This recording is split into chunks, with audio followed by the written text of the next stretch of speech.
Ito ang 5 reasons bakit hindi ka pa rin yaman hanggang ngayon. Reason number 1, wala kang pera. Paano ka magiging mayaman kung wala kang pera? Reason number F, makakalimutin ka. Paano ka magiging mayaman kung makakalimutin ka?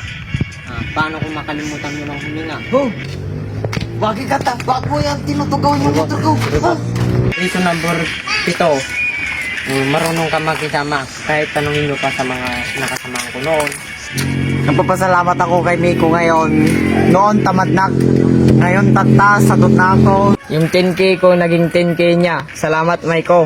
Yung utang ko noon, naging utang niya. Reason number F59BC.3, hindi ka nakakatumar ng kamuo. Paano mo malalaman kung baliw ka na pala? Balik. Paano ko?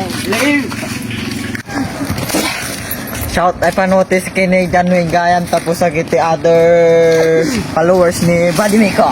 Tapos shout out kayam kini survey nga nakakita kanya mi dito. Shout out kanyang sir.